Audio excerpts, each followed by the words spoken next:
going to be checking out Clash of Clans next. And like I alluded to a little bit earlier, Paul, this is one of those games that started to shake things up on us a little bit here in the final week. Do I see? Oh my, he's being so needy. He wants love. This is the joys of working from home. Yes, Clash of Clans has continued to deliver the excitement and surprises as we're experiencing here. And of course, what's so important about Clash of Clans this week is that this is what is determining who is advancing on to the ESL Mobile Challenge. Space Station Gaming, SSG, overcome Lost Metagaming to secure that #1 spot, which means they are advancing. They don't have to worry about the play-ins. That is their reward for being the #1 seed. And happy endings, Glitter, in second place. Yeah, and they were that team that came out of nowhere. We talked about them because they had such a strong performance, and they just haven't stopped ever since. They're now above Lost Metagaming, who, like you said, has been in first place for how long now? And they've actually managed a decent lead over them as well. So, I mean, this is a very, very strong top 8. We can see the rest of our scores here moving down to the top 16. One Hive, War Agency, Zombie Doom, obviously all still on here as well. And in general, these teams have just been performing. Absolutely. But again, now we're looking towards tomorrow, which is when the plans is going to be. It's all about those teams in the top 8/top 9, which is what we're looking at there. But congrats to all the teams that made it here, even to the top 16. A stellar performance. But again, it's all about getting into that next ladder. If you haven't already qualified, if you didn't make it into the play-ins, that's okay. You've got another shot here. But this week's action, in order to get us to this point, was still so impressive, Glitter. Yeah, absolutely. And I believe that Eric is actually going to be the one that's going to be breaking down how all of that went. So let's check in with him and see what he had to say. Hey, thanks guys. It's been a wild week here for Clash of Clans. So many teams have been swapping around positions at the top of leaderboards, and we'll see which teams ultimately came out on top here as week 4 came to a close and we get ready for the next phase of the competition. So guys, let's go check it out. Let me just start off by giving a congratulations to Space Station Gaming. Their persistence has finally paid off. They have been trailing in that #2 spot all season long, but they have finally overtaken Lost Metagaming. And it was attacks like this that set them apart. These well-executed, well-planned attacks here that are just really, really fun to watch. So Agent 33 came in here with a Sui blimp onto the town hall. Looks like it's carrying sneaky goblins to crash damage. Also taking out a couple archer towers. He had a couple sneaky goblins trailing behind to take out the storages, and a couple balloons. Also searching for black mines while taking out a mortar. All of that worked together to funnel the king to go into the scattershot compartment. He's got the unicorn working with him there. The unicorn gonna take some damage here from the scattershot. It does give the king a little bit extra HP, and we do like to see that unicorn survive because it has a big impact over the long course of the attack here.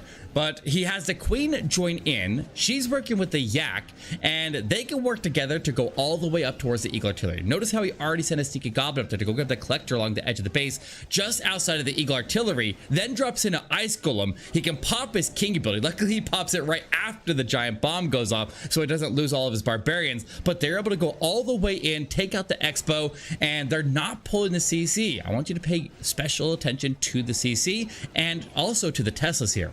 The king get distracted over at the expo, and the queen as well push all the way in while the ice golem up on the top side gets burned up, and the queen ends up attacking the Teslas here. He drops in the lightning at this point. He is waiting for the Teslas to pop, and if he saw in the Teslas popping around that multi-inferno in the middle, he could drop in the lightning and he could take out the Teslas with the multi-inferno and grab at the sweepers all together. But then he sends in a freeze with some headhunters, and the queen rounds back around the corner. Look at the queen's health. Look how little health she has here as he gets the enemy heroes down up there, and the RC will work with the queen. They're giving her some protection, giving her some tanking, and the Lala will come in the bottom of the base here. Now look what's coming out of the CC.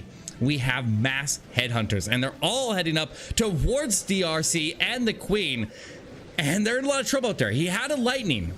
He could have put the lightning onto the headhunters there, but he's able to take them all down there. Very, very surprisingly, was able to get all of them down. The RC, already having weakened up that single inferno with her ability, was able to get in there and take it down. And then the Lalo was able to work its way in the bottom. The queen ends up surviving. How the heck did she survive all the way through this attack here? She's been at low health the entire way through, but look how many swag spells he has left, guys. He gets out of here with a swag freeze, a swag haste, and I think he had an additional spell there as well. It's a skeleton spell up in the top corner. There it is. He's gonna toss it in there for cleanup. He has 2 blooms to spare, and he gets out of here, and that's the first highlight of the week here from our #1 team in the competition. But we got tons of other awesome attacks here, so let's go dive into this new Frozen Dragon attack. All right, guys, check this out. Frozen Dragons at Town Hall 14. Now, it's not quite the same as we used to do it. We're doing it with a blizzard now because the blizzard makes it a little bit more effective because we can form an easy funnel here by dropping in the raged up super wizards protected by the invisibility, nuke out the town hall, and form a nice funnel for the dragons to come in on either side of it, with the heroes on the far side to form the other half of the funnel. But when we have this many freezes to protect ourselves as we push through the base, the dragons can be super effective. So we'll see how he pushes his way through, but this attack right here brings back a lot of nostalgia for me. If you remember all the way back to season 3 of the ESL Mobile Open, in the grand finals on stage at DreamHack Atlanta, I used this attack here, and we ended up winning that war. We ended up winning this series, and One Hive won season 3 because of it. So maybe it wasn't directly because of me, but I like to take credit for it. But we'll see Fence Post work his way in here with this Frozen Dragon attack. The dragons come in right from the top corner, rage him up as they go into the Multi-Inferno and the Scatter Shot there with an early ward ability to protect them. After the ward ability wears off, he can start to use the freezes along the middle of the base here and start to disable all of these defenses and keep these dragons protected. Whenever we see pockets of defenses that we can just keep under control there with the freezes, then we're going to have a huge amount of control here with the dragons, keep the damage off of them and keep them moving through the base. So they are taking eagle strikes there. He's a little bit slow to get the eagle down. The dragons are onto it. They move in and they take it down, and he has his Royal champion join up with the king and the queen, and they work their way in there and grab out the Multi-Inferno on the left side, grabbing out the air defense over there as well. But unfortunately, he's a little bit late to take out the CC, and he ends up pulling the Lava Hound over to his barbarians actually at the bottom base there. That kind of lucked out there as the barbarians were holding the attention of the Lava Hound, and it didn't go to his king, and I guess it would have been fine if it went to the king, but he doesn't want it to go to the Royal champion. But look at the freezes. So it's locking up everything on the back side of the base. Like a skeleton spell could lock up the single inferno, I mean, but it can't lock up the air defense, and that's why the freezes tend to be better during this attack here. It depends on what the arrangement on the back side of the base is. If we have a lot of air defenses next to single infernos, then we want to take advantage of that and use the freezes, and that's where Frozen Dragon really moves into its stride there. So the dragons end up popping the hound here. He had to go clean it up, and they ultimately won this war. They've just been unstoppable, but there's one team that was finally able to end their win streak. Lost Metagaming went 16-0 to start the season, ending their 16-war win streak. Lost Metagaming finally went down to a team that was ranked past number 20 in the leaderboards. It just goes to show that anybody can come out here and win these. Brian Fan Club was low in the ranking board here, and after they took the win here, they had a huge transfer point, and that bumped them all the way up to number 14 on the leaderboard and knocked Lost Meta Gaming down not only below Space Station Gaming number 2, but also below the number 3, and we'll go look at that team in just a moment. But he opened up here with a Electron. The Electrode attack was really strong here because look at the CC. The CC is right next to the drop point, and if he was trying to never pull the CC, because a lot of people have been running Lava Hounds and Ice Golems in their CC lately, ever since Ice Golem got a buff there when Town Hall 14 released, a lot of people have started to use it. So he charges his way to the Town Hall, rages up, and then freezes the Town Hall. That allows him to hold on to the ward ability for just a little bit longer. He has a heal spell and additional rages as he goes deeper into the base here and engages that other scatter shot because he's gonna need it. He's got a lot of fire coming in here. The Eagle Artillery is not down yet. The King and the Queen wrap around the bottom corner of the base here while the Royal Champion goes and fills in the gap in between the dragons. But unfortunately for him, the Queen stepped all the way into the base there. She did not follow the King like he would have hoped, and that could have a big impact on these attacks here, because look at that. The Hound gets pulled out in the middle of the base there. He luckily had the freeze and the rage there to power through it quickly, and then the Queen continues on using her Yak to open up walls. It didn't work out too badly here that the Queen went into the base there, because the Yak can just power through the walls. That allows the Queen to work her way all the way up to the top air defense and then get some damage onto the enemy RC, taking her down with her ability. And then the dragons ended up being a little bit safer than they would potentially otherwise. So that actually worked out really nice for him here. But now he still has to finish off the bottom side of the base, and the Queen going down there While she did have a lot of positive impact as he worked his way through that area, he still has to get to this single Inferno, and the RC has to step in there. She steps into it and doesn't take it down. Now he has to work his way back to it. He's got a couple dragons. He's got the king. There's some wizards and headhunters and the unicorn, but a dragon steps over there and he gets taken down too. Oh man, this Inferno ripping him to shreds here. He doesn't have everything to get the walls open. The dragon gonna get sniped off now. He's got a bunch of barbarians here. Can they protect the king? Can he get through here?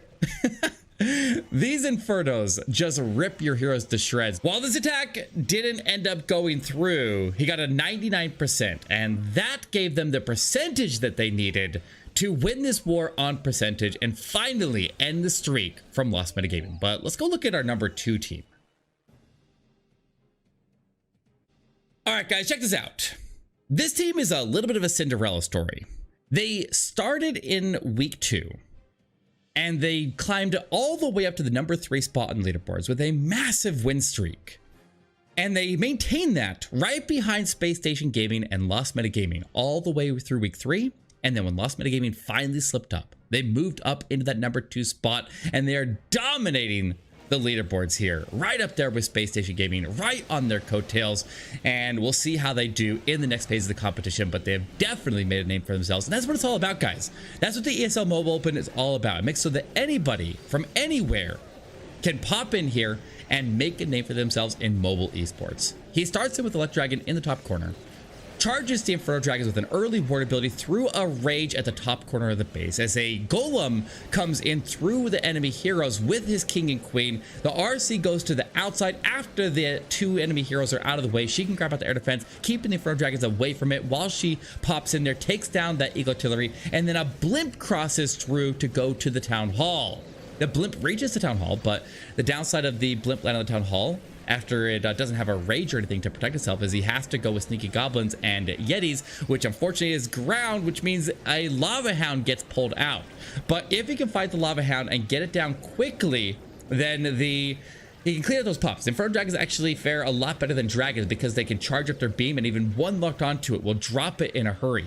So then he starts dropping in his skeleton spells on the back side of the base there with the RC moving through, pops her ability, almost gets the air defense. It doesn't path directly to it, so the Inferno Dragons continue to take heavy fire there, but he has a queen ability on the bottom edge of the base there with the unicorn still attack. So the Royal Champion really just needs to get that ground expo down. If he can get that ground expo down, it relieves a lot of the damage there, and the Inferno Dragon burns it up.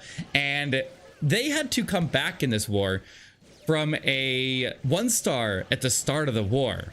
One of their players tried to do a drag bat, and that drag bat fell way short when a blimp tried to cross through the base and snipe off the Town Hall, but it hit a whole bunch of black mines and a tornado trap there, and it dropped it early and almost caused the loss of the war here. But the team that they're playing against was actually the number 4 on leaderboards. It was MCES, and they put up 13 stars this war. And that made so that Happy Endings, our number 2 team, had to go perfect. So crazy. They had to put up 4 triples and then the 1-star to take the win here. So there we have it, guys. Week 4 is done and in the books, and it's time to move on to the next phase of the competition. All right, Glitter and Verum, back to you guys at the desk. Thank you so much to Eric for that breakdown. 99%. The Royal Champion, one more spear. Would have done those, and those are so heartbreaking. And this is my old school line when it comes to Clash of Clans Glitter. There are 2 numbers you absolutely hate to see. It's 49% and 99%, because that means you're just that 1-star of the 1%. It's heartbreaking, to say the least. I mean, it really is. I mean, also, though, if we're talking about heartbreaking, or I guess depending on which side you stand, but Lost Meta 16-0 up until Brian Fan Club just out of nowhere from 20 past 20th place on the leaderboard to then just take down the reigning champion after weeks and weeks. That, I mean, you're either sad for Lost Meta or totally hyped for Brian Fan Club, because that's an insane performance.